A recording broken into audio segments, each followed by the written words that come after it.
Welcome to Money on Tap.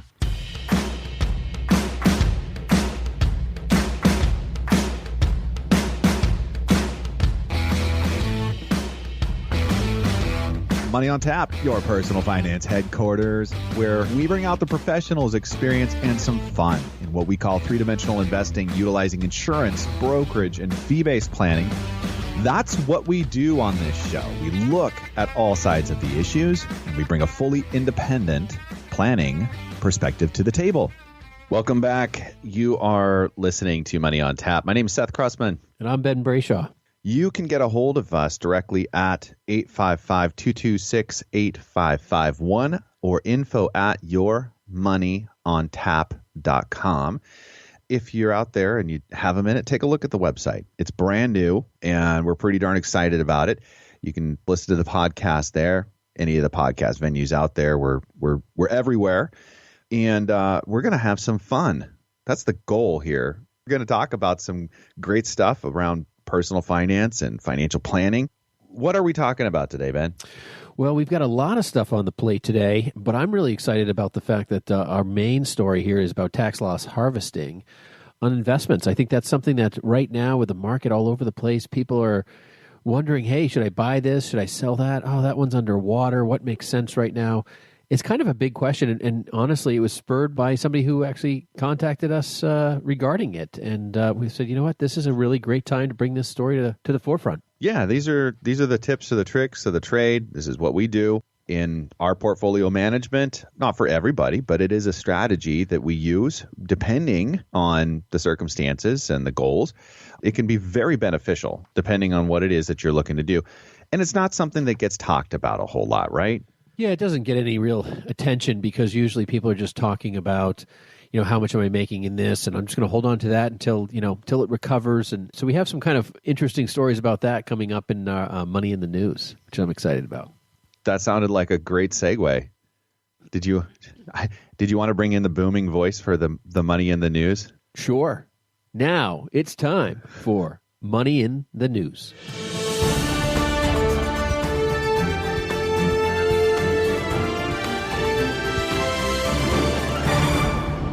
You do that so well, Ben. It's going to be a fun trip through the headlines. You know, the headlines are an interesting place to, if you're living there at all. You can't avoid them. I don't know how you could. I mean, whether it's you're watching television or you're just getting it through your phone or however you get it.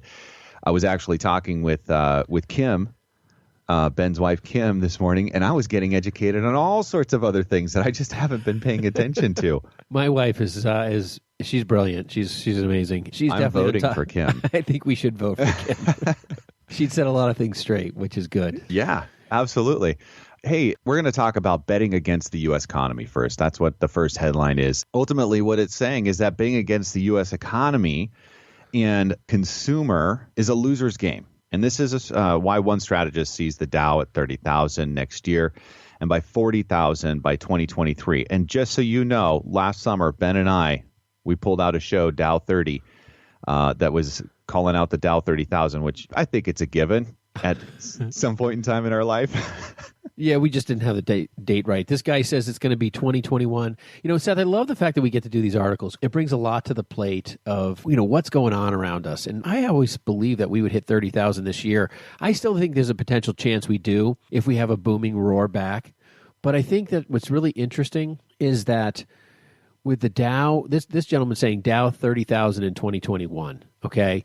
And, it's kind of one of these things where, this Callum Cohen, which is I've avoided starting to say his name, but anyways, he firmly believes the Dow will hit 30,000 in 2021 and 40,000 by 2023, and he believes a lot of this is likely for a couple of different reasons, but mostly because the underlying impact in the market as we pulled back in this time didn't have the bottom feeders just eating away at really unsolid, unstable ground. In 2008, we had the financial crisis because there was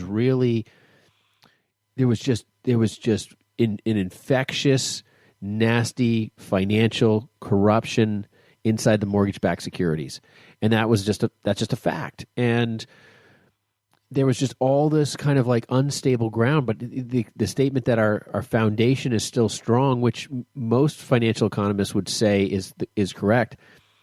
But this is a big call. Yeah, the flip side of this is, when's the last time we had like an extended staycation for everybody? You know, like we've just never pulled back our economy like this before, at least for the last 100 years or close to, right? Yeah.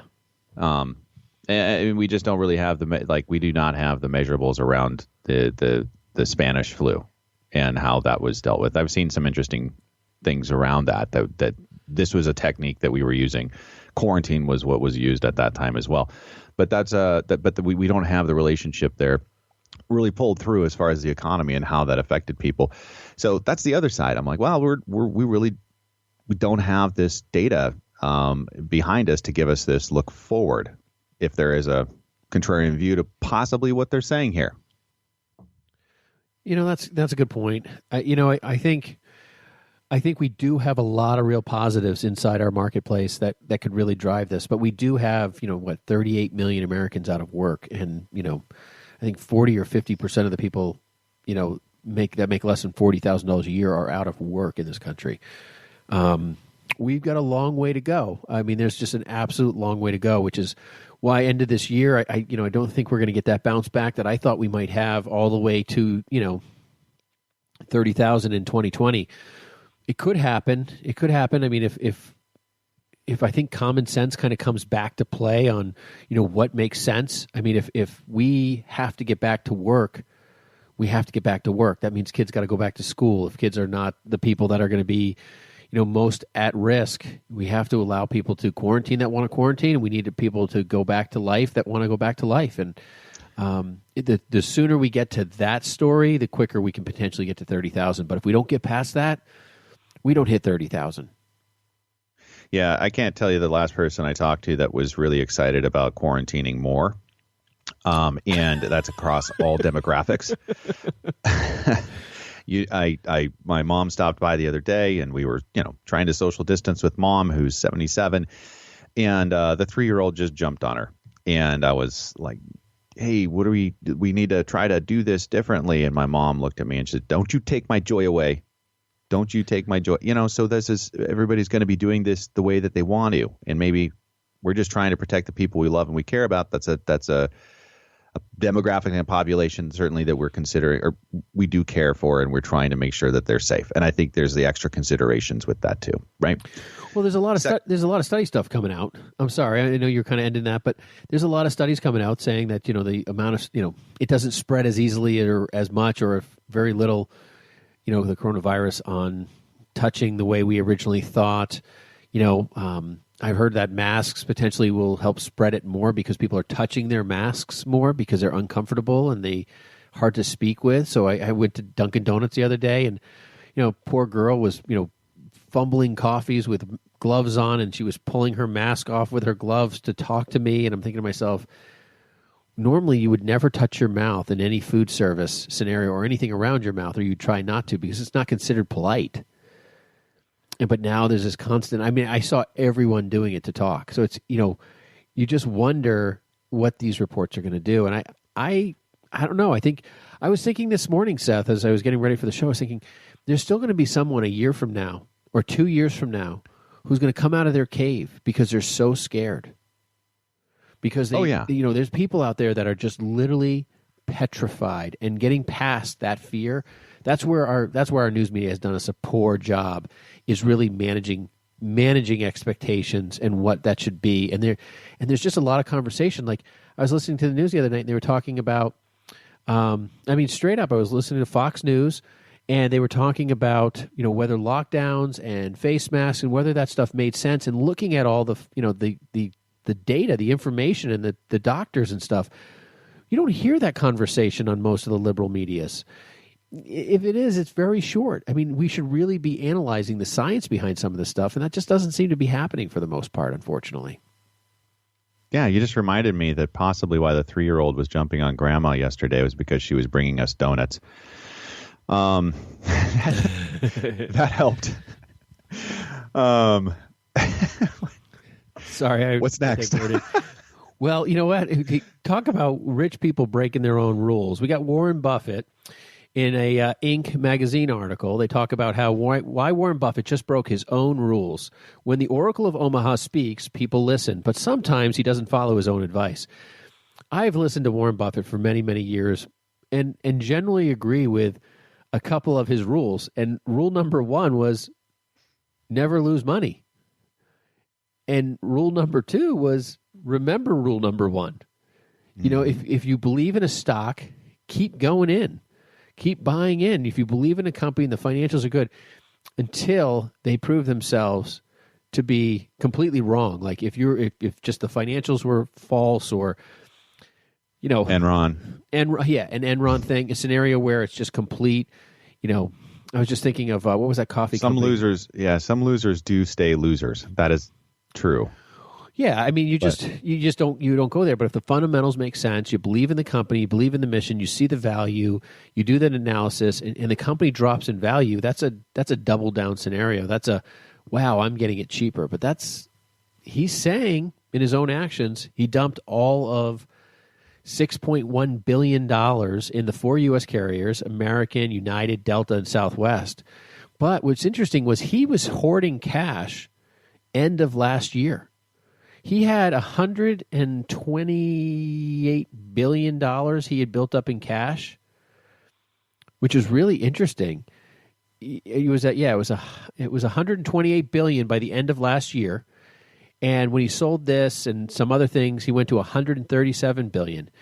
But what's interesting is it's my understanding that he's turning around and making loans and creating bonds basically with companies, which is really, really interesting because he's going from a stockholder to a bondholder. So maybe he's getting out of the stock but seeing the value in the assets, because he said one time that he wouldn't mind owning an airline. And maybe he sees some of these defaulting and says, you know what, if I own the bonds, maybe I get the company quicker. If you're going to buy, you got to sell. Right. Or collect cash in many different ways. So I can't blame the guy. His perspective is what it is, and he said, "Hey, I'm going to cut my losses where I cut my losses," and that's. I mean, if he's going to make money, why not cut the loss and then go buy something that he thinks is going to be getting him more profitable, or lend. Instead of buy, why not lend? I mean, I think that's what he was doing. I think he lent money to Occidental Petroleum. I think he is or going to or talked about lending money to one of the airlines. But he's talking about 8% interest rates. I'm also wondering if, Warren Buffett's getting old. I mean, at some point in time, you start looking at money the way you see it in your life too. Mm-hmm. And he might be looking at it like, I'm at the end of my stage. I don't know if these airlines are ever come back while I'm here. That might be why he got back out. I mean, because, I was looking at airlines, and I think they're pretty interesting. I mean, I bought some myself, but I also figured that they're super high risk, and I actually bought 3 or 4, and I said, you know what, I'll put just a little bit in all 4 of them, and, if 2 or 3 of them survive and recover to half or 2/3, I'll be in good shape. I'll make some money. But I don't think airline travel's gone. I don't think coronavirus is here to stay, the COVID-19. I think we're going to recover from this like SARS and MERS, and I think we're going to go back to a lot more like normal than people say this new normal is going to be. Yeah, I think the solutions that we're reading about as far as the prophylactics and the drug world are going to be the conversation immediately on our horizon. The secondary piece would be some kind of a vaccination that may or may not ever happen for it. That's you're not going to see me signing up for that thing. Anyone's that's a couple years down the road, even typically. Yeah, I saw this comedian JP Sears who's talking about why do animal testing and so forth on these vaccines and brag about how good it works before we actually get hilarious. It. Yes.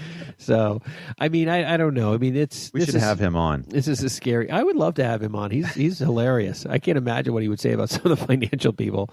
But our next article, today's stock market looks a lot like March 2009 before the longest bull run in history, says Morgan Stanley's Mike Wilson. This is an article published this May 18th by Chris Matthews, and it's a very interesting article. And the reason I really like this article was because it talks about a lot of moving parts around now and before. Now, we talked earlier about how there's kind of this, there's really no bottom feeding, bad blood kind of scenario in our market beforehand. We fished a lot of that out, we believe. This is just a pandemic crisis that has created a major wave in our economy, potentially recession or depression scenario. But in reality, the fundamentals of our economy were super strong and we were on a rising pace. So that means spending habits are there. There's all sorts of strong pieces, but we have now something to regain. And the only way I think, Seth, we get back there is by kind of pushing back what coronavirus is in our society. Once we can get to the bottom of what it is and what our risks are, we'll be able to see what society wants to be there. But jumping into the article, they do this comparison and analysis, and unfortunately, our listeners cannot see the charts, but they talk about these charts, and they literally overlay them, the 200-day moving average in 2009 and currently, along with the S&P 500 track 2009. And Seth, I mean, these things are like, I mean, in our world, these things are brother and sister. Right. In movement. I mean, the drop, the way it drops, it's a little sharper this time. I mean, ultimately with the pandemic, yeah, that's definitely a scare. But the rise is uniquely they parallel very, very close. And I'm just, as I think through this, and they talk about how the S&P 500, had basically risen about 2.9% in last month, and then where the NASDAQ, or 2.6%, and then, the Russell 2000 has risen 8.3%. Now, that is really just an amazing correlation because a lot of people are looking at the large cap value and the large cap growth, and they're saying, hey, that's where market opportunity is, and that's what I keep hearing. And then you look at the Russell 2000, and you're like, wow, that thing is literally done 2.5 times the return. Yeah. Yeah, another important similarity between the periods of risk of 2009 and today that they're correlating here is the equity risk premium, or the expected earnings yield for the S&P 500 minus the 10-year Treasury yield.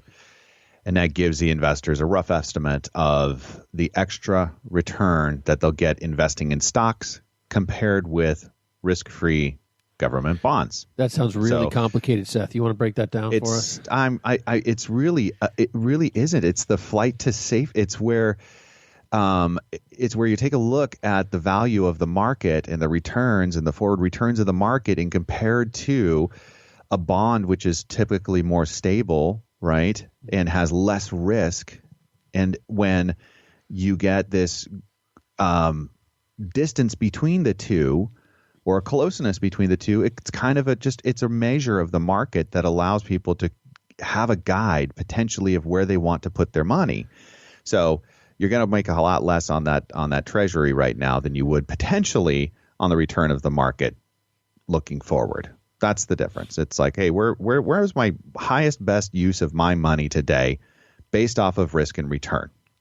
Right, and we've talked about this over and over again. It's like you look at bonds, and bonds are when you're lending money to a company, where stocks, you are an owner in a company. And as you look at these bond yields, because they're super low, and the new bonds are creating are even lower because of the Treasury rates, and you find that, if you own a bond, it's dropped in value during this time period because you have to lower the value of the bond along with some of the bonds have become more expensive because the yields have gone lower. So they charge more because you might be getting a 5% dividend or yield off of that bond. But now the bond is more expensive because ultimately you got to pay more to get that higher yield. But if you wait it out, it basically equals the same as a new offering today. I was trying to make that simpler, Seth, and that really went more complex. So some days it works, some days it just goes, but basically, it's a little further away. But the idea that, if you can get a higher dividend in a stock that theoretically used to be higher risk because it was a stock, as those yields go down, the stocks seem more and more and more attractive and look less risky on paper. So that's basically the dynamic here that's going on. And I just think it's interesting because when you look at this longest bull run in history in 2009, there is a very similar correlation in this recovery stretch. And I'm interested in this. I read this and I see some of the ups and downs, but the ups and downs aren't over. That's one of the things here. And it is shaping very much into what could be a W look as well that we've heard a lot of people talk about. Very good. Hey, you know what? We didn't even mention the 20-year Treasury bond now that we're talking about that release this last week. Hadn't happened, since 1986? I think that's noteworthy. That's newsworthy. That's newsworthy. It's not funny, but it's newsworthy. Yes, that's true. If you got questions, you can reach us at 855-226-8551. You're listening to Money on Tap. You can email us at info@yourmoneyontap.com. Hi, my name is Seth Crustman, partner with Brayshaw Financial Group and one of the co-hosts of Money on Tap. One of the biggest concerns and largest expenses people face today is taxes. Without thoughtful planning, taxes can destroy future retirement dollars, eliminating the possibility of a timely retirement or dreams of what you want retirement to look like. If you're like most people, you're getting closer and closer to retirement, and you may be wondering if you're taking the right steps. Will my income be enough? Will rising taxes force me to give up my dreams? How does inflation factor into all of this? These are real concerns, and you're not alone. Putting a plan around your financial future is what we do.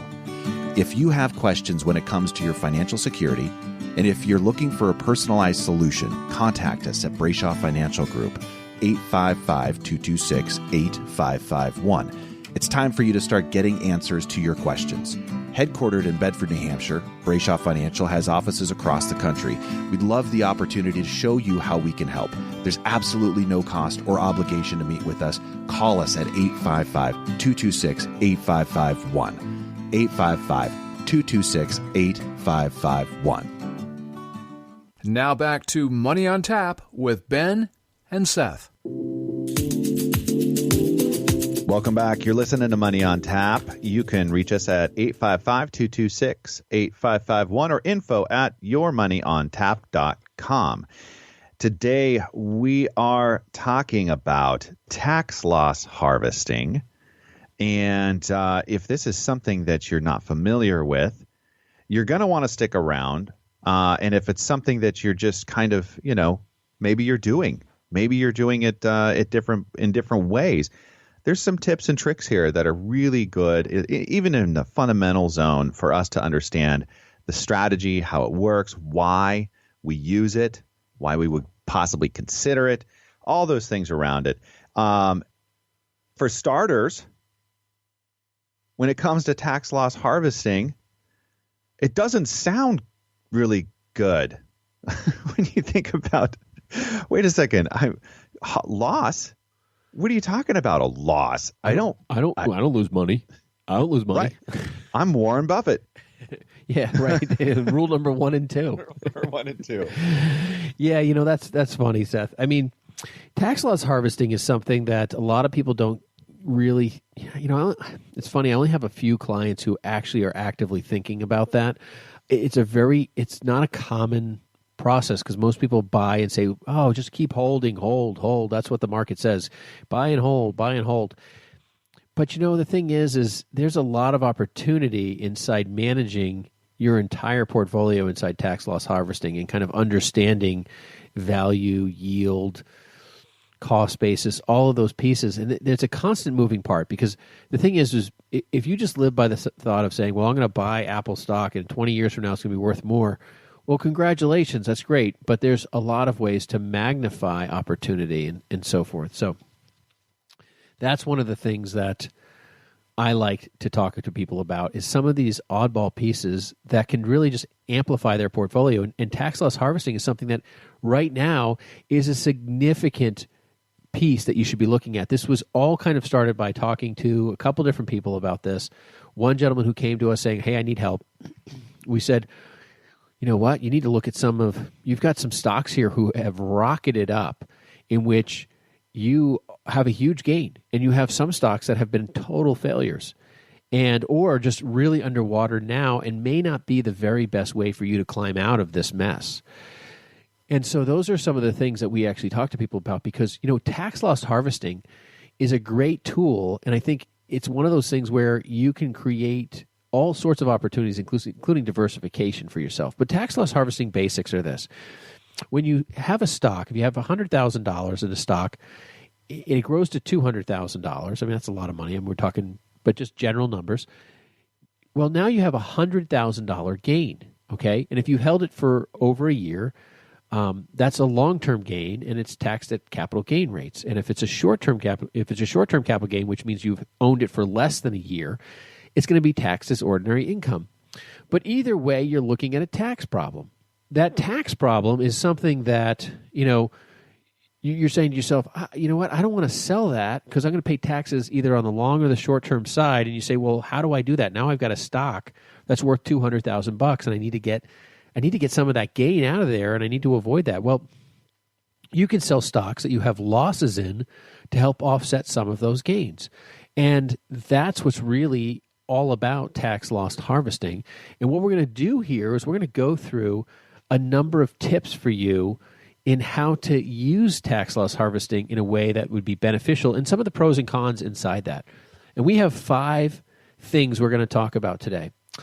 The first one is, what are the benefits of tax loss harvesting? Well, since tax loss harvesting basically is creating a loss, right, for the purposes of this current tax year, first of all, a lot of advisors out there are going to go ahead and just take a look at these things in December. That's one of the things that's very common in books of business is take a look, and they do that in December. We'll get into those things, those details later. But there's reasons why loss is generated when you're going ahead and you're selling. You have your cost basis, which Ben talked about at $100,000. That's where you come in at, and everything after that above is the gain, short-term or long-term. And so the harvesting potentially gives you a loss that you can offset, okay? And you can apply that towards the gain. So why would we sell something that's doing well in our portfolio? First of all, if we have our portfolio that's out of balance, that's part of one of the things that we talk about in managing is balancing what we hold, the diversification of what we hold. And if we have a stock that's gone ahead and done tremendously well, rebalancing a portfolio is going to basically put that portfolio back into a level that we've targeted and we want moving forward. Because over time, that portfolio on the averages, will perform better over time for us. So if we've taken some of that gain, well, we're going to go ahead and realize that in this tax year. So instead of having to realize that gain, we can take a look in the portfolio and say, what do we have that hasn't necessarily performed, right? We sell that. Seth, and the thing is that, when you think about Warren Buffett, right, you think about, hey, listen, if you believe in a stock, buy it when it's low, why sell it and so forth. But there's sometimes when you realize that a stock, it's just not geared to perform now. It's just not a today. It's not even a tomorrow or next year. It means that it's like I look at retail and I say to myself, boy, retail's a really dangerous area. I'm not ready to jump into retail. I have no idea how 38 million Americans out of work, how people who are still scared from the pandemic, that I'm ready to jump into that. But if I owned retail and I had a loss, but I owned a technology company that had a massive, massive gain, I might sell that. Now, tax loss harvesting doesn't come into play, folks, if you have losses throughout your entire portfolio. You're not doing that. This is only when you have a gain in a stock that you're saying to yourself has really performed. And so, but it's not a thing where, hey, listen, I made 100% on my stock. It could be that you made 10 or 15 or 20%. Now today we see the market, move 10 or 15 or 20%. We're not even blinking an eye at it right now. I remember when the Dow moved a couple of 100 points and it was a huge day. Now the Dow doesn't move 300 points. There's no news to talk about. The Dow's flat. It's only moving within a couple of 100 points. It's not flat. So that's kind of an interesting piece, but you need to understand when you want to own something as much as you need to understand, why you want to sell it. Yeah. So one of the most common places that I see this being an opportunity today is people that have like the company stock that they've been given. Okay. A lot of the time that establishes the basis, or it is actualized as income for the year that they're given it, or that's the basis that they're given it. They have gains in that, but they have a significant portion of their assets really in one stock. And we've talked about the dangers of that in the past because, we've got history to look at. And we've said, well, there's an Enron, there's a GM, there's other places where companies have just been mismanaged or they've become more of the obsolete story out there. An IBM that, had to recreate itself to even stay what we would consider the IBM of today. So if you have a stock position that you have way too much of, and this isn't even something that we mentioned in the target portfolio idea, it's just you've got a lot of money in this one stock. Well, how do you get out of that or unroll that or start to get yourself a little bit more diversified, or even just take some of it off the top as income if that's where you're at today? Well, these are one of the offsets these are the levers, right? And these are the ways that you can take a look at trying to offset some of that income. One of the things about tax loss harvesting here that's not normally common, Seth, you had just mentioned a lot of people are looking at the end of the year. I find tax loss harvesting to be the most beneficial when it's year-round harvesting. I find that when people are doing this, you're not dealing with like the December lulls where everyone's trying to do tax loss harvesting because they got these gains. Oh, I should sell those stocks to offset these gains and so forth. It's just kind of an interesting play when you can really look at your portfolio during the year and say, hey, listen, you know what? I should really harvest some gains and losses here.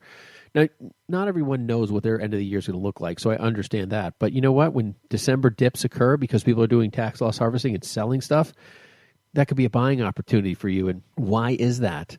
Well, that's because there's what they call the wash sales, okay, which you need to be aware of and beware of them. Because wash sales are things that are not allowed. So basically, if you own a stock and you sell it and you take a loss on it and you buy it within the next 31 days, it's as if it never happened. It's as if you never did anything. You have to wait 31 days before you can actually claim that loss. And so wash sales are things you need to really, really be careful of. And it's something that a lot of people aren't really aware of. But if you sell in December, and it's literally 31 days, it's not like, hey, if I sell December 15th, January 1st, I'll rebuy it. And that's why we see a lot of people try to get back into a stock, and a month later, the stock has taken its route up. So when we talk about doing, and that was number 2, by the way, beware of the wash sales. But year-round harvesting really creates opportunity for people who are already aware that wash sales are going on. So that can become an investing opportunity for people who are listening today, is that that people are buying and selling, and sometimes they're not selling a stock because they don't believe it's long-term going to be there.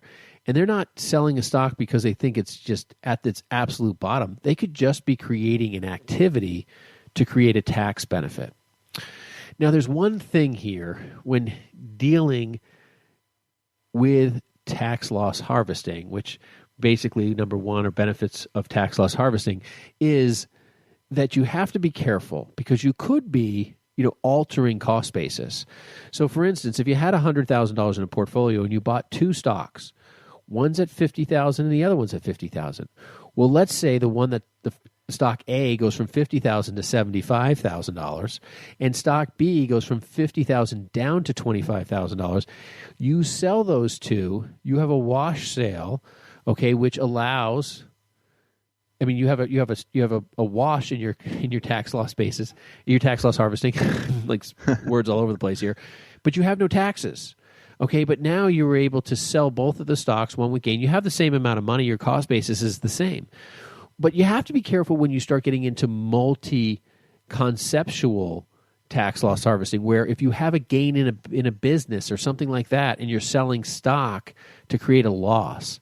Now, ultimately, if you had a stock that was $50,000 and it's dropped to $25,000 and you had a $25,000 gain in your business and you then sell the stock, well, now that stock, which is worth $25,000, you go out and buy a new stock with that cost basis on that new stock is $25,000. You don't have the original $50,000 that you invested in that stock, okay? And so it's important to understand that you could be resetting a cost basis in an area that would drop it down in one side that may inadvertently affect you in the future when it comes to taxes, even though you're creating a opportunity tax-wise today?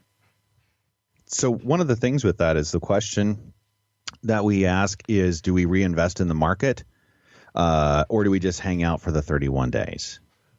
And I'm thinking with pandemic, we just hang out. We just hang out constantly and don't do anything, Seth. Oh, are we going to quarantine our market, quarantine our sales? Yeah. And our quarantine the stock market. So this is, I didn't have this on my list of things to discuss today, but we're going to go ahead and talk about the quarantining the tax loss harvesting in our tips.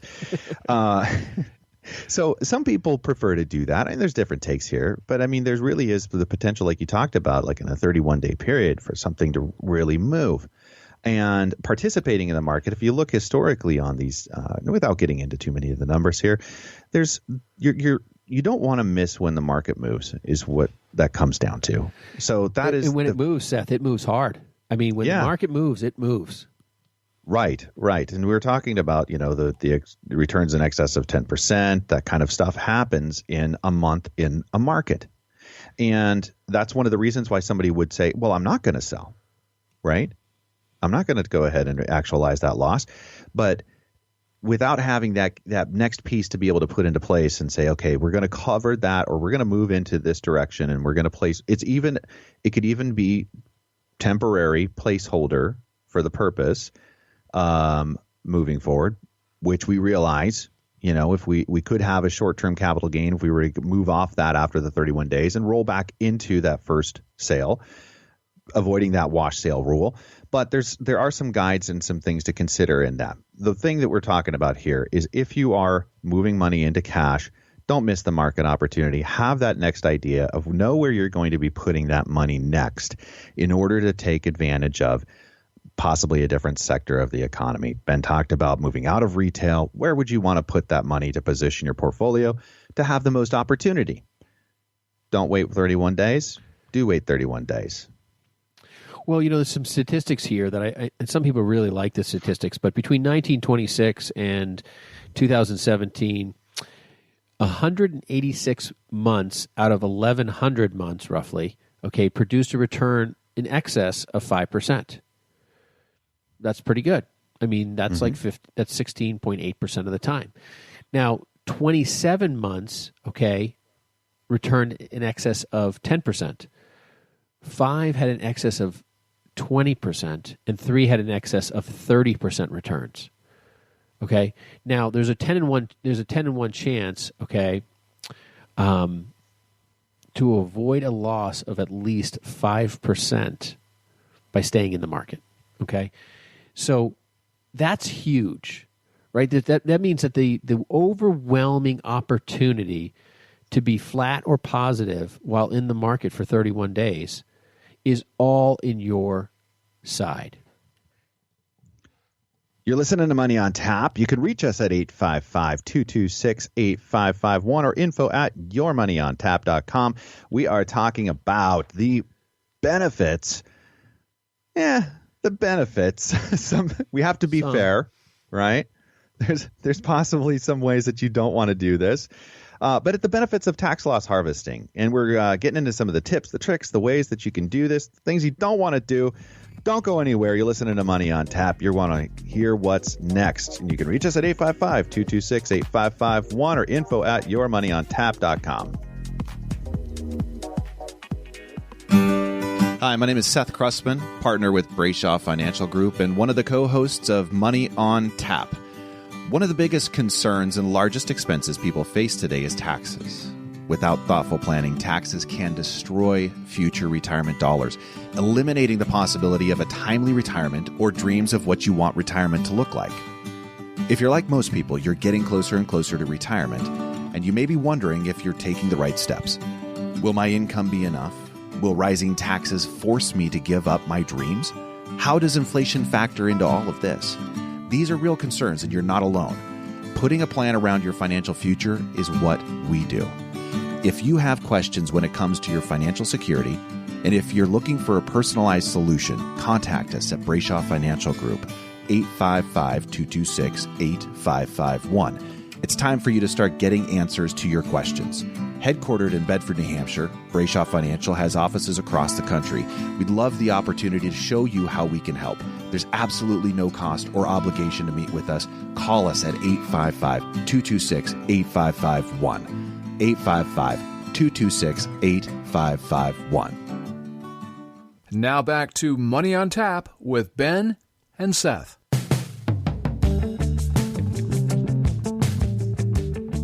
Welcome back. You're listening to Money on Tap. You can reach us at 855-226-8551 or info@yourmoneyontap.com. Today, we're going to dive deeper into tax loss harvesting and some of the tips, the tricks, the things that we bring to the table with you today. That's great, Seth. This is going to get a little deeper here, and for some people, this might be a little more than they want to hear radio-wise, and if it does get deeper, I would encourage you to reach out to us. Seth, you said the number, but it's 855-226-8551. Now, this is where it gets delicate, okay? When is something... Okay, so tax loss harvesting and wash sales, what ends up happening is that, Seth, why wouldn't I just sell the stock, create the loss, and buy it, within whatever... You said, hey, I got to wait 31 days. Why is that? Well, the government knows that, and they've created this rule, right? And it's that you can't buy something, not only itself, like you can't sell a stock and buy that same stock back, but you can't even buy a stock that's too similar. So when is something similar too similar? So I can't sell Exxon and buy BP. Right. And you can't buy United Airlines, sell United Airlines and go buy American, because in the world of airlines, that's the same thing. Matter of fact, you can't even get into, other it's even option contracts that would give you the right to do this thing within the time period. So there's all sorts of stuff. So similar is similar. You got to be careful about that. And when it comes to mutual funds, you can't just go from like a total stock fund to a total stock fund of, from company A to company B. It's just, you can't do something super similar. Mm-hmm. What's interesting, though, in the bond world, it's really hard for something to be similar to similar, okay? Because there's so many different expiration dates and coupon rates and states and stuff like that. So bonds you can get a little bit more flexibility with. Like if you go from a municipal bond from Indiana to, Ohio, in their state bonds, and one's a 4.5% and one's a 5%, So anyway, it's just there so much really stuff. isn't even a specific rule defining what makes the bond maturity, materially different from another. But that's the thing that they come up with is, in quotes, materially different is what you have to do in the bond world. Right. And you can do that pretty easily for the most part, honestly. That's kind of the funny part about bonds. But the stock world is a little bit more complicated because there's so many things, there's so many competing companies in a certain space. So buying Intel and moving to AMD and looking for chip manufacturers, that could be different. But you might be able to go from an Intel to a semiconductor ETF or something like that. There's things you can do that can create enough distance for you that would still be good. But you have to be careful. You really need somebody who's has an expert opinion on what could you do, and that's something that we can help with. Number 4. Getting into a little bit more depth is tax loss harvesting and dividends or distributions. And how does that play? Now, this can get complicated because, one of two things. You could be selling a stock and have just crossed the ex-dividend date, and all of a sudden you have those dividends reinvesting into your stock and can create the wash sale problem. And that has happened for people time and time again. This is something that you really want to be careful of. Now, with dividends, there's a whole nother piece about qualified and non-qualified. And now we're getting into some depth here. So if this is something you're not really familiar with and it just scares you a little bit, just hang with us. We got some more stuff that we'll breeze through for you that will be helpful. But with qualified and non-qualified dividends, basically you have to own the stock for 61 days prior to receiving the dividend, essentially. It's basically the qualified holding period requirement states that the fund must be held at least 61 days during the 121-day period beginning 60 days before the ex-dividend date. The ex-dividend date is the date in which when you own the stock, it's like, hey, if you own the stock on this date, you will get paid the dividend. Okay? Yeah. Now, they're going to pay it in the future, but that ex-dividend date is something you'll see on every financial listing of any asset. Like, this is the ex-dividend date. This is, if you own the stock, this is when you're going to get it. Those are the things that you have to kind of be aware of. Now, if you don't, it's not considered it's a non-qualified dividend. Those are things that you're going to pretty much have to manage even when your 1099 comes through and says it's qualified. There are a couple ways to, avoid this. First of all, determine, if you're going to save taxes by tax loss harvesting, right? Compare that amount to the transaction cost and the higher taxes of a non-qualified dividend distribution. A second is to just avoid tax loss harvesting around dividend distribution dates, and those are posted for you. So that's public knowledge. It's not a guessing game around that. So you can, so you could set the dividends to go to cash is another way that you could do this in the tax loss harvesting. Again, just avoid tax loss harvesting around distribution dates. I think that's rule number one. Yeah, it's really complicated. It's just a complicated thing, and you want to make sure that you're not screwing this thing up. So if you're trying to do tax loss harvesting and you want to do it well, get some help. Yeah. And the company's not going to know when they put out the 1099 DOVs, right? They're not going to be reporting on that. That's so they just don't know if it's qualified or non-qualified. Right, exactly. And it usually reports that it's qualified, but you got to take care of that personally. Hey, we're going to be right back. You're listening to Money on Tap. You can reach us at 855-226-8551. And our email is info@yourmoneyontap.com. We'll be right back with what if taxes rise in the future and doing tax loss harvesting today.